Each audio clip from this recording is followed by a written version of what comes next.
Hello, everyone. Welcome to tonight's edition of the Berkeley Forum. Tonight, we are so pleased to be hosting Dr. Ralph Basilio. And before we begin, we just have a few introductory remarks.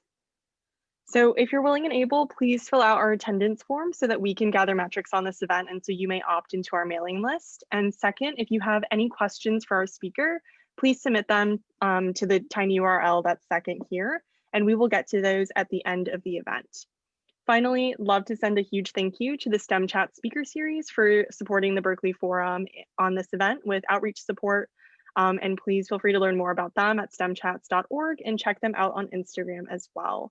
And without further ado, I will pass it over to Bianca, our event manager for the evening, to introduce our speaker.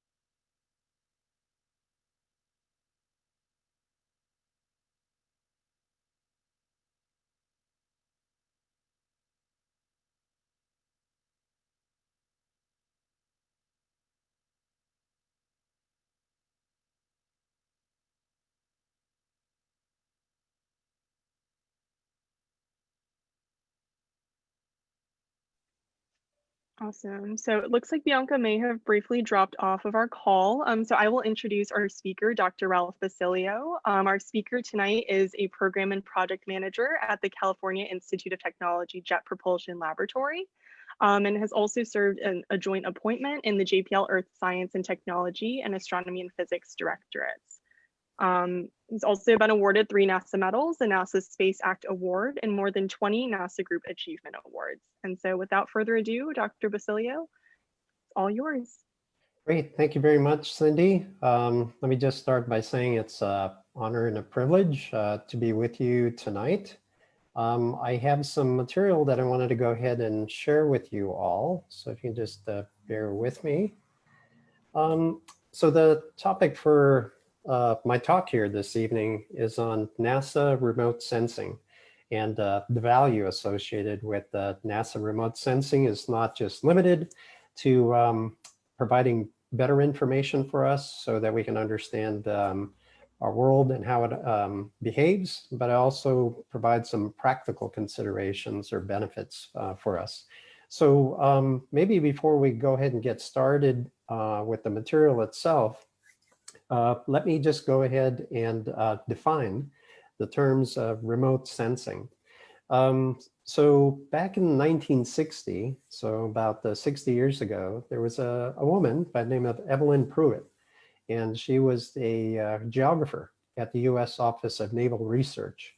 And the term remote sensing is commonly used to describe the science and also the art of identifying, observing, and measuring an object without coming in direct contact with it. And so the term remote sensing had to be coined, was developed because of the emerging technologies back in the late 50s and early 60s with multispectral imaging cameras.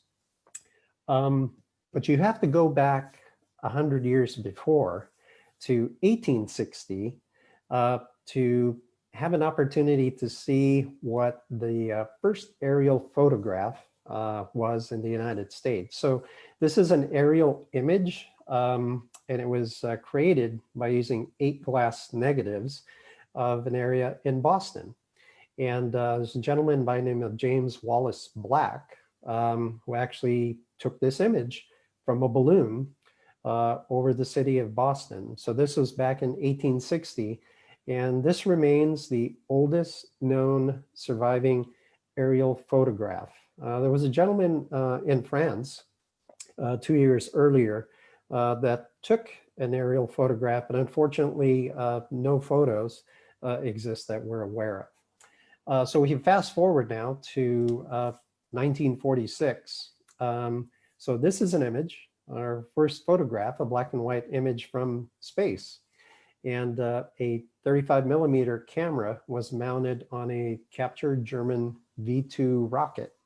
And you can see in this image here that the clouds in the lower left and also in the upper right are clearly visible in this grainy black and white image. And fast forward even further, 20 years to 1966 with the NASA lunar orbiter. This is the first photograph of the Earth from a distant body here from the moon. And it was created using a dual lens camera with a wide angle and telephoto image. So it was on a 70-meter film at that time. But you can see here that the camera image was also grainy and black and white. So where are we today, or at least this decade? Well, the Hubble Space Telescope was launched in the early 1990s and continues to provide great images from space. It's returned millions of images to date. And this is an image here from the Hubble Space Telescope. It's called the Ultra Deep Field Image. And it's comprised of ultraviolet or UV and IR or infrared images or near infrared images. So the UV imaging is used here because stars, when they're early in their development life cycle, they tend to emit more of their light in the UV range. And then I think most of us know that the universe, the Big Bang Theory, started about 13.8 billion years ago. And the universe is continuing to expand. And in this expansion, there's called the stretching. And the stretching affects the wavelengths in which the light emitted from the stars and galaxies are also stretched. So the wavelengths are stretched from the visible to the near infrared and also the infrared arena. So this is an image that contains about 10,000 different objects, basically galaxies out in space. But I want to kind of give you a sense of scale here. So I have a brief animation that I wanted to show you. And this is the part of the sky that contains the image here. And you can see this, the Hubble Space Telescope is now peering into the darkness of space. And it's looking far away. And you can see this little tiny patch of the universe that it's looking at. So here are the 10,000 different images or 10,000 different galaxies.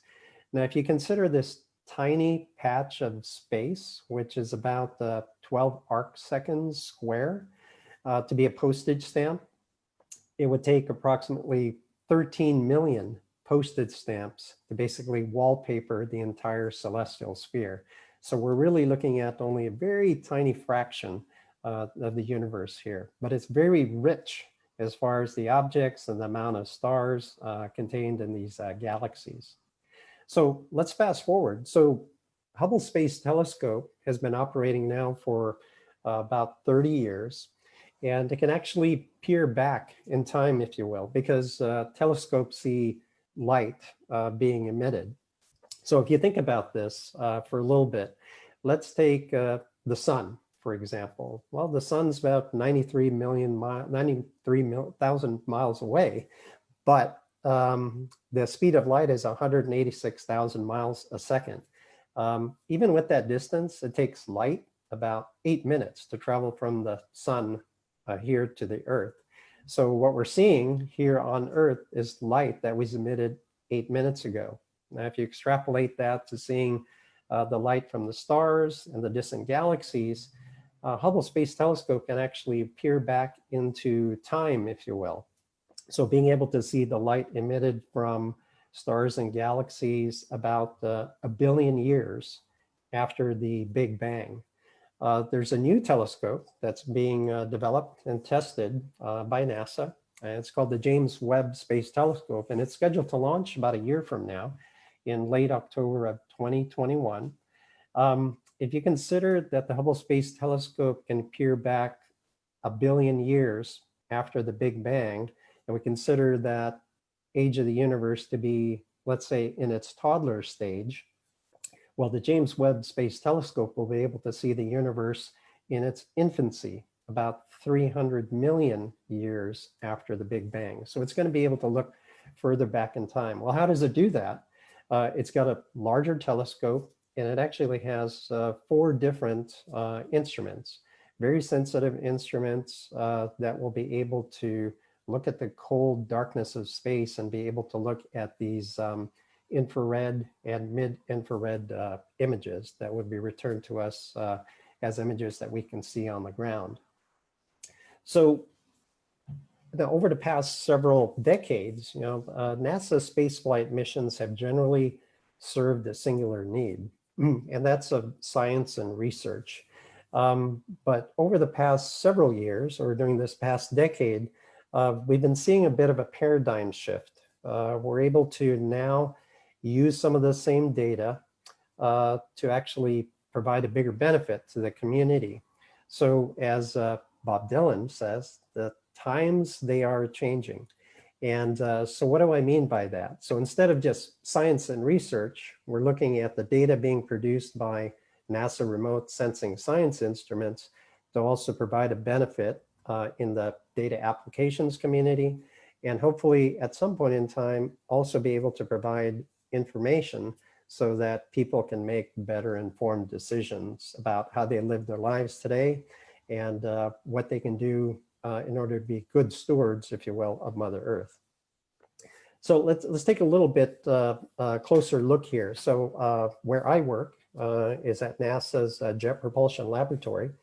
And in our Earth Science and Technology Directorate, we've spent the last few years here combining system engineering with advanced technologies and science expertise to really provide reliable and accurate information in the science data application arena. So you can see the figure on the left. So I'll start on the upper left-hand corner and go counterclockwise. So sea level rise. We've been operating satellites now in space since the early 1990s that give us a better understanding of what the sea level rise has been doing. And so we now have a unbroken data record now that is about 3 decades in duration. And we're going to continue to provide a longer data record so that we can better understand the trends as we're dealing with climate change over the next several decades. Down on the lower left, you see carbon and ecosystems. And I have an example of a satellite that we're currently flying that'll speak to carbon dioxide in the atmosphere, for example. So one of the things I wanted to mention is that we know what the amount of carbon dioxide was in the atmosphere long time ago, meaning like hundreds of thousands of years, because we can take a look at trapped air bubbles and ice core samples. And then by examining those trapped air bubbles, we can determine what the CO2 concentration levels were in the atmosphere. And so we can look back hundreds of thousands of years, and we've noticed that, yes, CO2 in the atmosphere does fluctuate, but it's never been above about 320 parts per million. However, we also have instruments and satellites now that are continuing to measure carbon dioxide in the atmosphere, and we see CO2 levels now that are above 400 parts per million. So a 33% increase just in the last 60 years. So we believe that the human race and human activity is basically contributing to the climate change process by tipping the scales of this very fine, delicate system, that we call planet Earth. And then moving right along, we have natural hazards. So we do have science or remote sensing science instruments that also give us a better understanding of some of these hazards. Like, for example, we have instruments flying on 2 satellites right now that allows to take a look at fires on the globe, and we can see the plume from those fires. One of those instruments is called the Moderate Resolution Imaging Spectroradiometer. So it's an instrument flying on multiple satellites. And then finally on this chart, we have water availability. So I'm going to speak to that in a little bit more detail, but let me go ahead and start with the carbon ecosystems as the next topic. So about 6 years ago, we launched what's called the Orbiting Carbon Observatory 2 satellite. So it's NASA's first dedicated mission to better understanding sources and sinks of carbon dioxide here on planet Earth. And in order for us to understand the CO2 levels, we built, tested, installed a 3-channel grading spectrometer. And I'll explain a little bit more about how that works. But it's a single instrument that we're flying on a satellite that's been flying now, fortunately, for about 6 years. On the next chart here is just a picture page, but I'll start in the upper left-hand corner and work clockwise.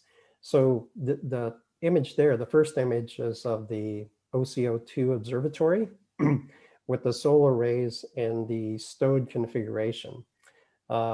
The picture on the upper right-hand corner is of the launch in July of 2014. And the image on the lower right is from a camera that was mounted on the launch vehicle upper stage. And it's actually pointing towards the Earth, but in that image, in the bottom foreground, you can see part of the upper stage of the launch vehicle and also the OCO2 observatory itself, again, with the solar array panels in a stowed configuration. And then finally, the figure in the lower left-hand corner is a picture of the mission support area. And again, we've been fortunate enough to be able to fly this satellite now for the past 6 years. So one important thing is that we don't measure CO2 in the atmosphere directly. We basically have to collect spectra. Basically, it's spectra of reflected sunlight. And it's a 3-channel system, so you can see 3 different wavelengths represented here, but we infer the amount of carbon dioxide in the atmosphere by looking at how deep these absorption lines are in the spectra. And you can see the left panel is from ground testing as we're looking up towards the sun. And then the right panel is the actual in-flight data during our first flight. So you can see how closely the two resemble one another. So that was a positive indication that the spacecraft had survived the launch loads and was performing to specification.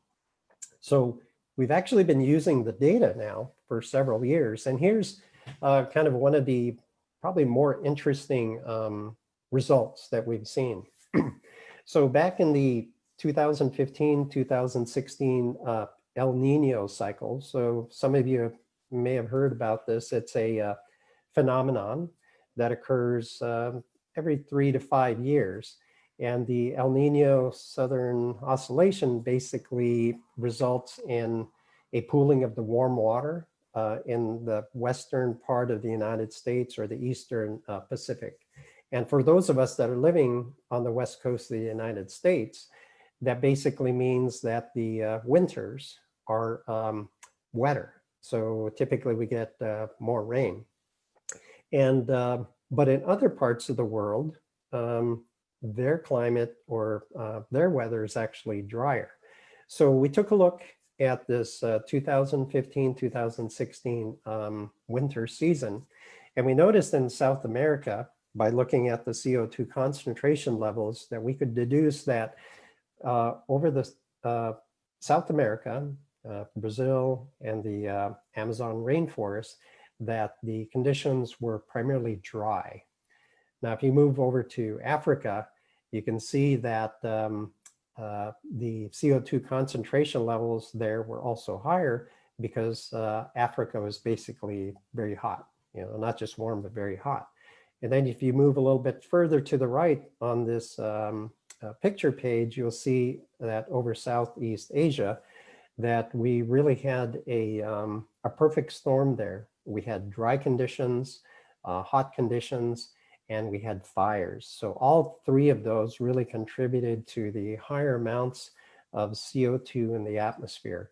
And we're fortunate enough to be able to use the data from the satellite system so that we can better understand what happens during these El Nino cycles.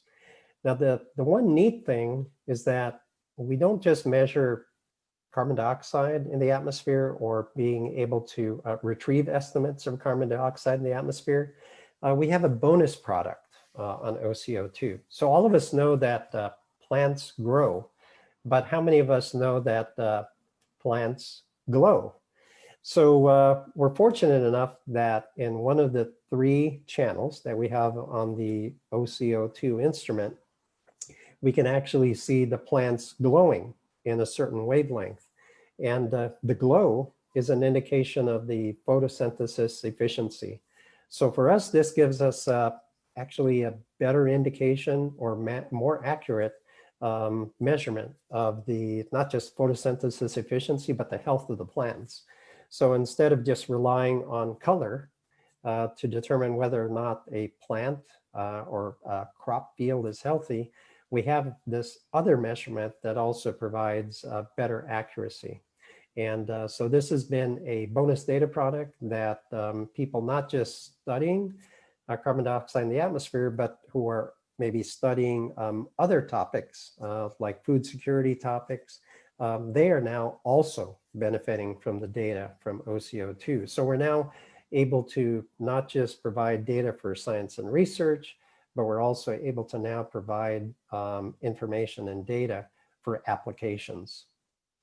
So this is just gives you a feel for what it is that we're looking at and how we're able to see the plants glowing from space. And this is what we call solar-induced chlorophyll fluorescence. So the panel on the left and in the upper left-hand corner just basically says that as part of the photosynthesis process, there's a tiny glow or fluorescence that's emitted.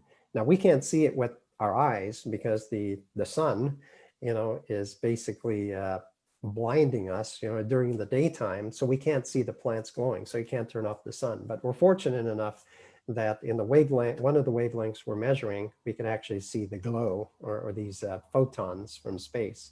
And then the right-hand panel shows that the first of the 3 channels, what we call our oxygen A-band channel, we can infer how much fluorescence there is by looking at absorption lines at certain wavelengths. For example, 757 nanometers and also at 771 nanometers. So we're looking at basically Fraunhofer lines in that particular part of the spectrum. So with the success of OCO2, we were fortunate enough that NASA also sponsored our ability to build, test, and operate yet another 3-channel grading spectrometer, which we call OCO3. Now that one is installed on the International Space Station. So it's on a different platform in a different orbit. But the neat thing about this is that we not only get the same data, but we get data on the space station where the space station has a precessing orbit, meaning that we're allowed to take data now at different times of the day so that we can determine what the diurnal variation of CO2 in the atmosphere and solar-induced fluorescence look like basically from dawn to dusk. The other neat thing is that for OCO3, we built an agile 2-axis pointing mirror assembly, and we're able to look at certain spots on the globe at a much higher frequency than OCO2. So the data are not just consistent, but it also provides some additional novel science because of the where we're operating OCO3 on the space station. So let me shift gears a little bit and talk a little bit about water availability. So I had the good fortune of working with a group of data scientists, terrestrial hydrologists, and folks that were had expertise in stakeholder and customer engagement. And we all worked on an endeavor called the Western States Water Mission. So why is it of interest to us in the West? Well, water is always of interest because we sometimes or periodically experience drought. And that was definitely the case in 2014 to 2016. So we had about a 3 or 4 year drought here in California, and you can see California on the left-hand panel there, where most of the state, especially in the southern part of the state, we were in a very extreme or exceptional drought.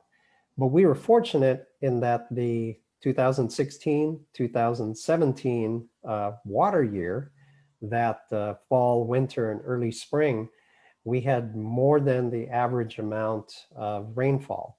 And by the time we got to May, almost all of the entire state of California was no longer in a drought. There were areas in the southern part of the state that remained at some level of drought. But again, most of California had an abundance of water in the spring of 2017. Well, things change, right? So where are we today in California? So this is a snapshot of where we were last week. And it shows that the northern part of California is experiencing a drought, just like it had 5 years ago. And even though Southern California shows as not being in that severe a drought, it's not immune to the situation. We're all, for those of us living in the western part of the United States, we have been affected by these raging wildfires. And I know that for this fire season, there have been more than 4 million acres of forest that have been burned in California, which represents about 4% of the total state. And even though, again, the southern part of the state is not in a drought, it's not immune to these fires, because in the LA basin, we had the Bobcat fire, and down in the San Diego area, they had the Valley Fire to contend with. So that's really why we're really concerned about water in the United States. So what I wanted to draw your attention to the second, third, and fourth bullet. Now we're using remote sensing data from space.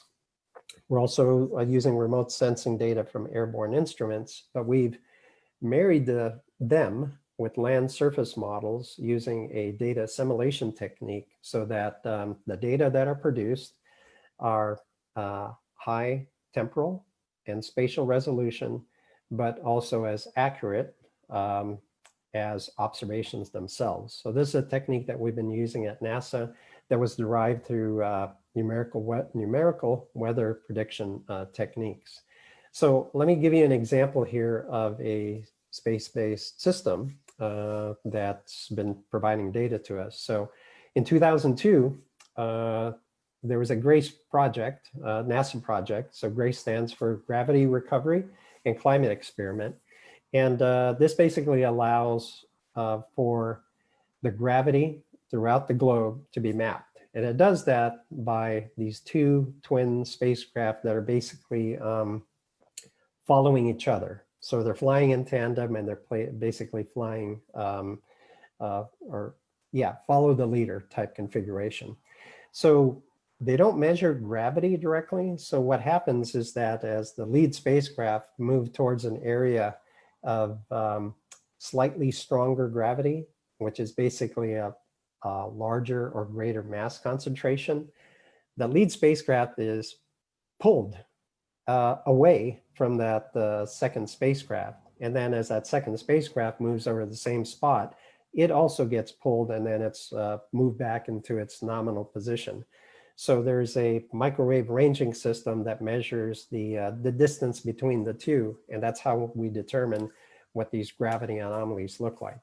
The neat thing about this is that we can fly over the state of California, so we can determine how much water there is in the entire state. So we've been using what I called earlier as the data assimilation to help us to better understand what the total water storage anomaly looks like over time. So this is a data set that's almost about 15 years in total duration. And the blue curve basically just represents an open loop computer model. But the red curve with the black diamonds represents the assimilation technique. So we basically have married the computer model with the actual observations, and that basically tracks closer to reality. So it gives us a much more accurate indication of, for example, how much groundwater remains in the state of California. So it's not just water in lakes and rivers or is on mountaintops as snow, but also groundwater that we can't normally see. The one neat thing about groundwater is that we also have spacecraft that operate in space that allows us to look at what we call land subsidence. So as water is pulled from the ground for agricultural use, it actually results in the ground basically subsiding. And we can actually measure that subsidence by looking at what we call interferograms through interferometric synthetic aperture radars that are flying on certain satellites. And here is an example where in the California Central Valley, we notice that there are some low spots or land subsidence, because in those particular areas, a lot of groundwater has been pulled using drills and wells. And going back to the 2016-2017 water year, we were able to understand what level of rebound had occurred. We also did notice that in certain areas, maybe where there are more clay soil deposits, that the rebound wasn't as much. And so that basically told us that there would be less storage capacity over the long term, because once the soil is compacted, you lose that water storage capability. So this is obviously an area for us that we will continue to examine. And as far as science data application goes, we're looking forward to continuing to provide data. For example, the state of California, in recent years, they've created what they call a Sustainable Groundwater Management Act and a data viewer that's available to the general public. And that will allow people to understand, what the water quantities of interest look like, today, and even look back at the retrospective data record. The other thing too, as I mentioned earlier, is that we're hoping that the data that we get will provide information so that people can provide or will be able to make better informed decisions. So here's just an image of the Southern California region.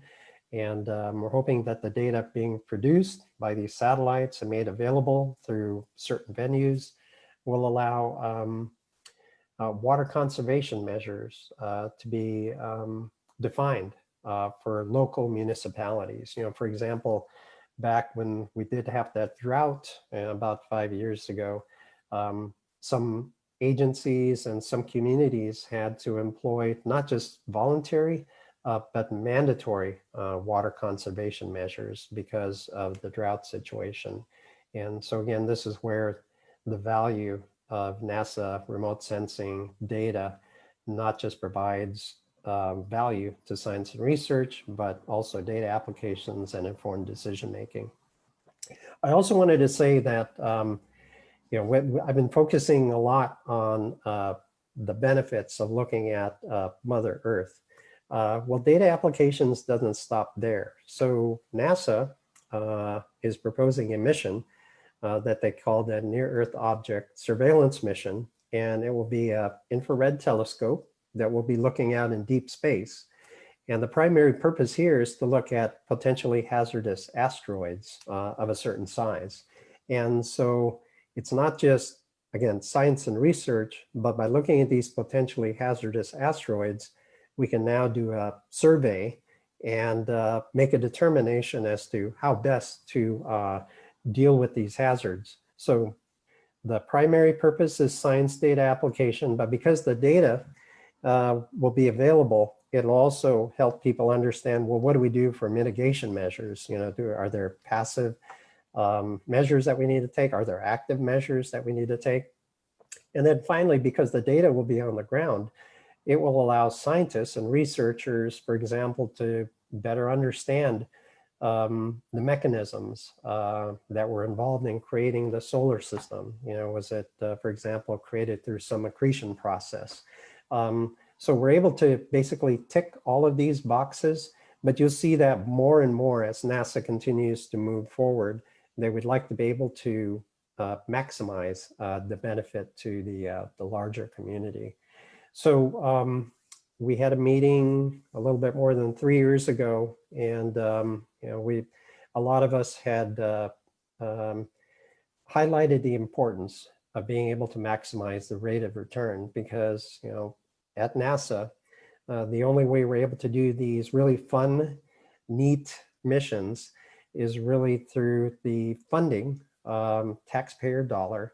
And we feel it's our obligation to maximize that rate of return to serve the needs of science research, data applications, and also informed decision making. So with that, I would just like to thank you all for your time and attention. And I'd like to thank the Berkeley Forum for allowing me to be here with you all and for allowing me to present these introductory slides. So with that, I'll go ahead and stop sharing, and I would be more than happy to answer any questions or comments that you may have. Awesome. Thank you so much, Dr. Basilio, for your fantastic address. I will now be welcoming tonight's moderator, Noah, to the stage to continue with moderated as well as audience Q&A. Great. Thank you so much, Cindy. And thank you, Mr. Basilio, and everyone in the audience today. Before I get into asking some questions, I want to first just remind everyone who might be watching this event to look in the chat on Facebook, where we have pinned an audience Q&A form. So if there's anything that I don't get to that you would like to hear more about, please feel free to go and add a comment or a question that you would like to have brought up at the end of this address. So with that being said, I guess I can just jump into some questions here. And now, one thing that you touched on throughout your speech is this idea of change in how NASA funds its projects and uses its projects going forward. So I think another kind of trend we've seen is one toward collaboration. And I would love to ask you, what opportunities, if any, do you believe exist for universities and other private companies to collaborate with NASA on these types of projects going forward? Sure. Thank you very much, Noah, for that question. So let me talk a little bit about the Near-Earth Object Surveillance mission. And so the one neat thing there is it takes full advantage of our partnership arrangement, where we look at the strengths of each partner, and the benefit is that we're better than the sum of the parts, if you will. So one of our primary partners in this endeavor, this proposed mission, is the University of Arizona. So they're actually providing a lot of expertise with optical survey missions. And as part of the overall partnership, we are also partnering with industry. So for example, Ball Aerospace in Boulder, Colorado, they'll be providing the spacecraft.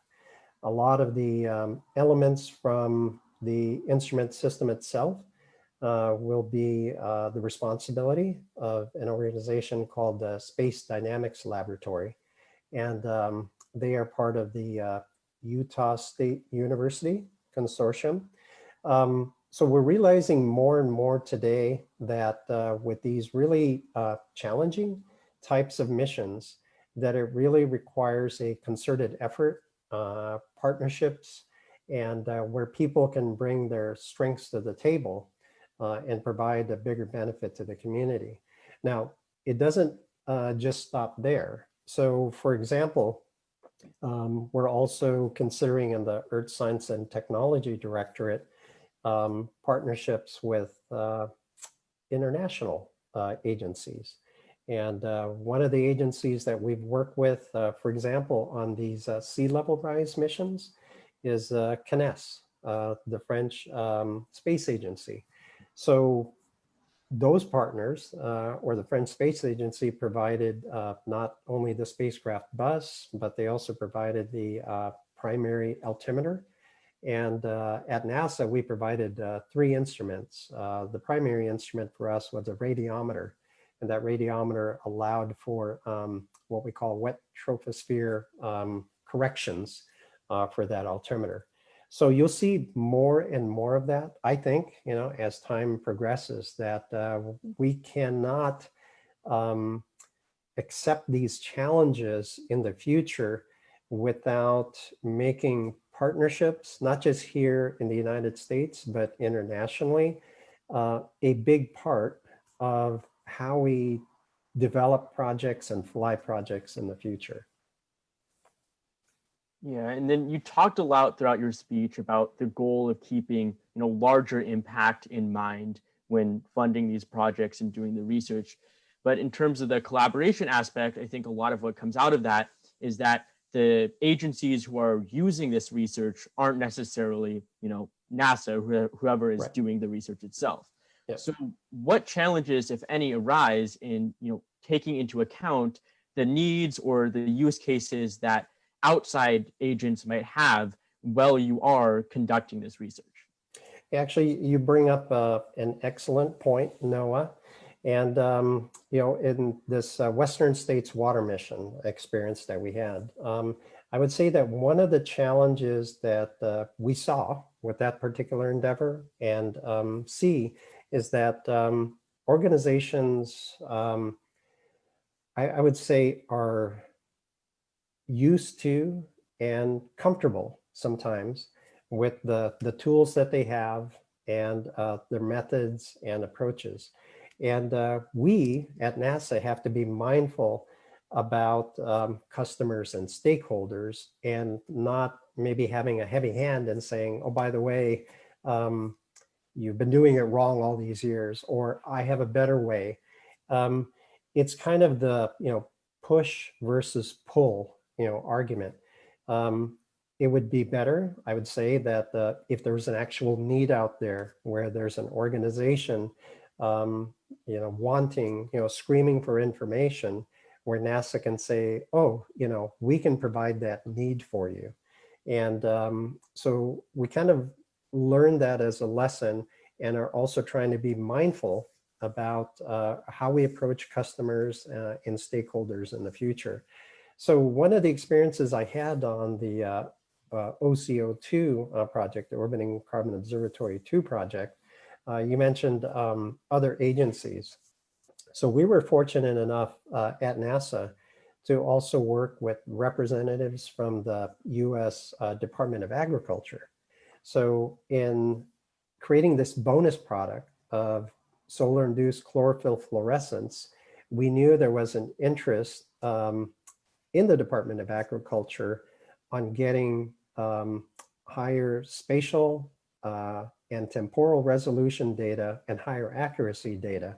So we approached them about what we could provide, and we're fortunate enough to continue to be able to work with them, not just at the Department of Agriculture level, but in working with them, I had come to realize that one of the key benefits or grassroots benefits is that farmers, producers out there are also looking at the Department of Agriculture so that they can make better informed decisions. For example, a farmer who has to decide next year which of the 20 different types of hybrid of corn should I plant in this 80-acre field, based on the climate today and what the predictions are for the next season.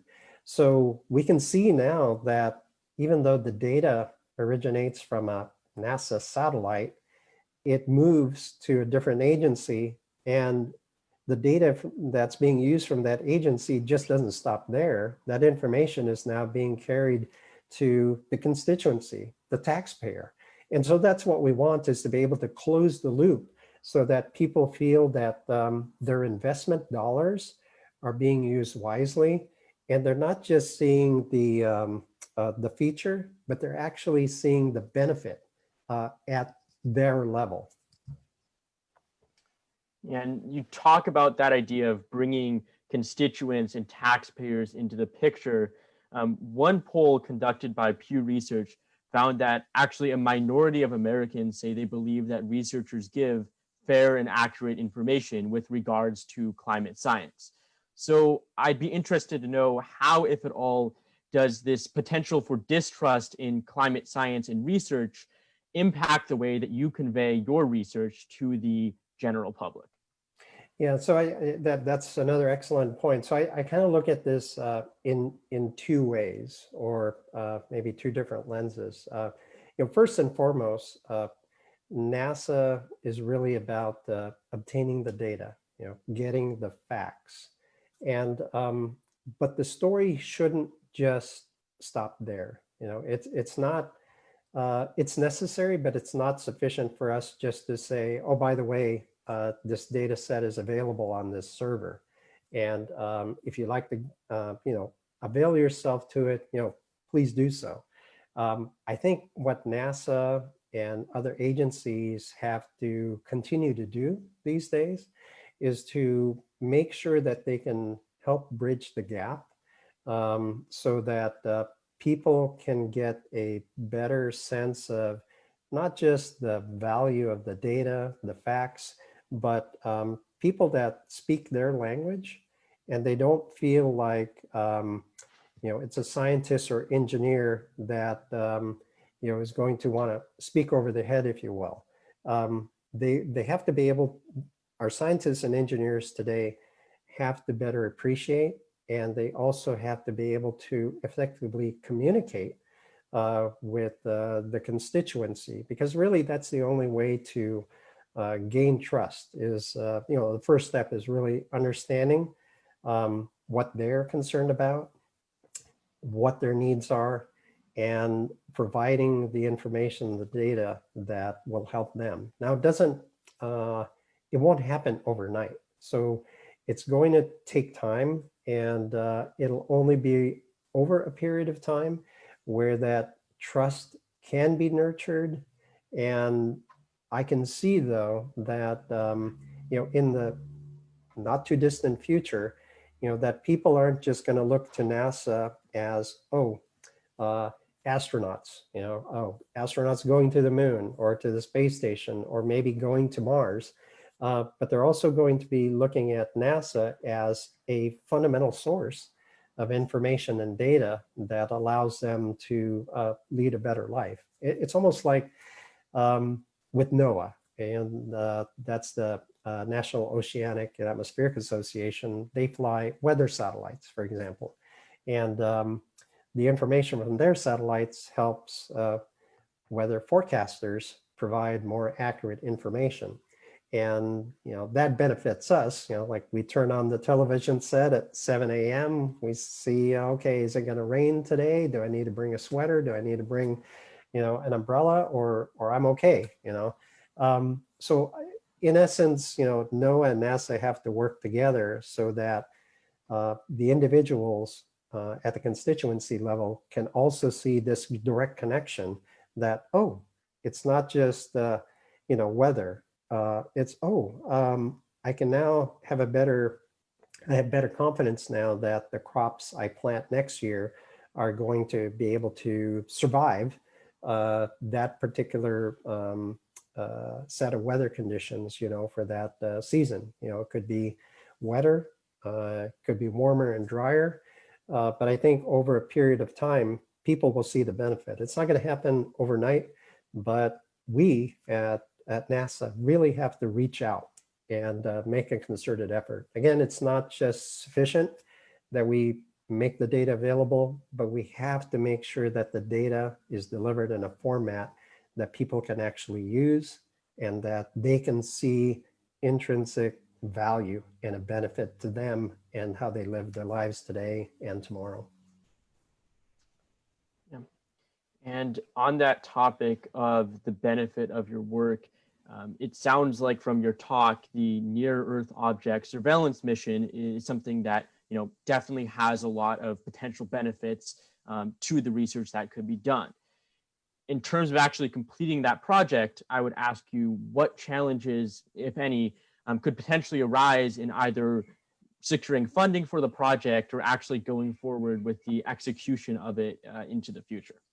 Oh, Let me answer that maybe in a couple of ways. So as far as challenges, I would say that NASA has a broad portfolio of different investigations, different missions. And, and NASA has to look at its portfolio and prioritize each of these investigations and missions.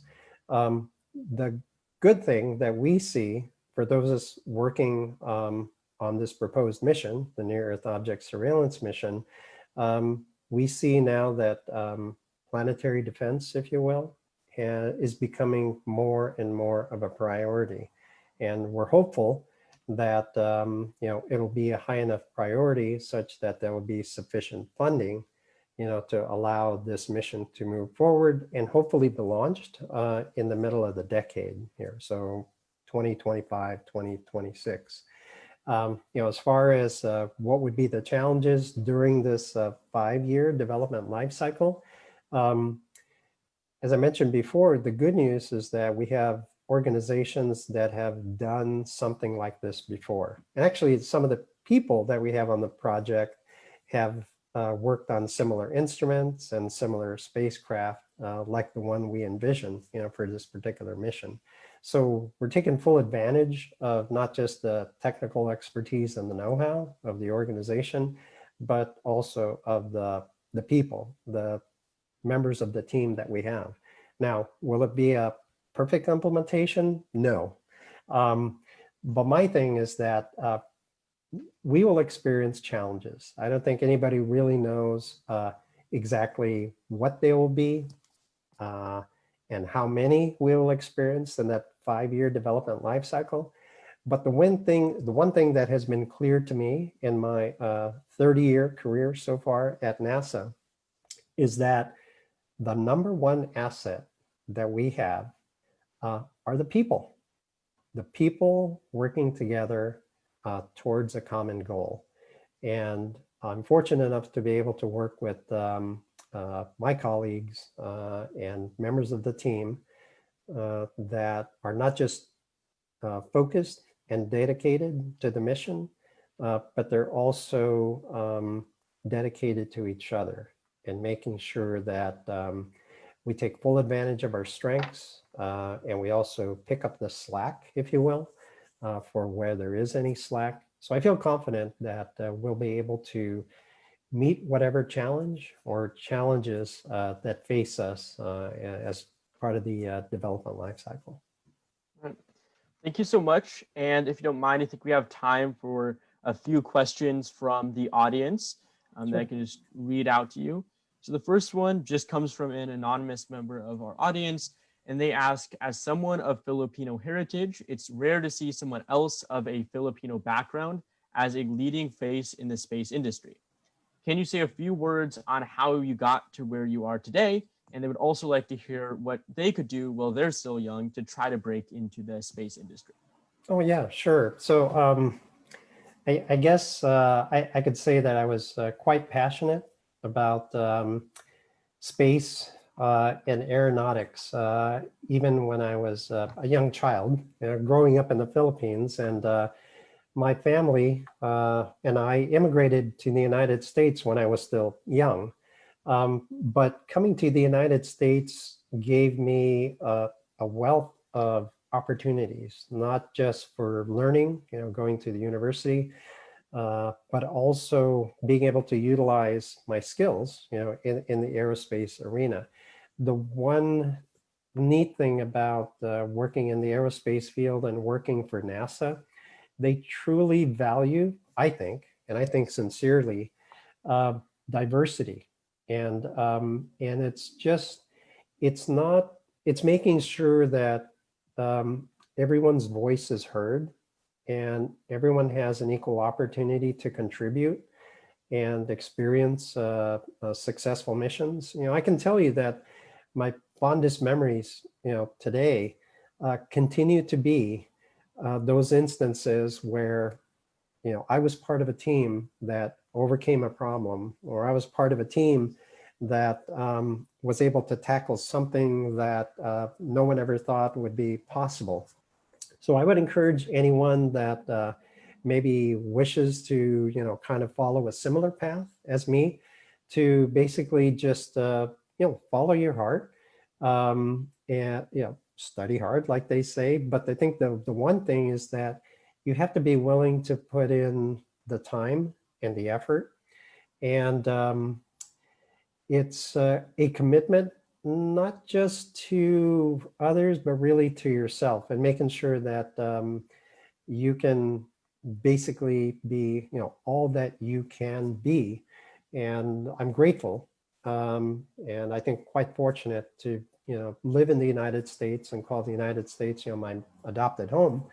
And because it's provided me a wealth of opportunity and an opportunity to contribute to some of the, missions that are, some of the hallmarks, for NASA. I've had a chance to work on rover missions to Mars and being able to work on Earth science missions. So I encourage people to, continue to follow their dream and do what it takes to, get the job done.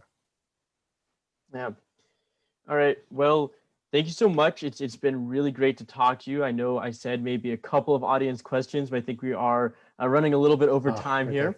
So that being said, thank you once again, and I'll turn it back over to our president, Cindy Tang, for some closing remarks. Thank you, Noah. Let me share my screen. So thank you again to Dr. Basilio, as well as to Noah, for our moderated portion and for a fantastic event tonight. At all of our events, our communications team designs a custom poster for our speaker. And so we'd like to present you virtually with our poster for this evening. And once we're able to return to campus safely, we will send you a framed physical copy. But thank you so much again, Dr. Basilio, for your time and for your address today. We really, really enjoyed it. Well, thank you. It's my pleasure. It was definitely an honor and privilege to be with you tonight. Thank you. Thank you. So to the audience at home, the Berkeley Forum still has continuing events this semester. So this Thursday, we have Maho Melfina joining us. And then on October 29th, we'll be joined by Saro Nadoceni. And a huge thank you to the audience as well for coming out tonight. If you are willing and able, we do have a feedback form so that we can continuously improve on our virtual events. And please feel free to like us on Facebook and visit our website to learn more about our upcoming events as well. And if you're willing and able as well, please support us through our Venmo. Any amount will support us in putting on more free public events, both this semester as well as going into the future. But thank you so much again to Dr. Basilio and to the Berkeley Forum team, as well as to our audience for joining us tonight. And we hope to see you at an event soon.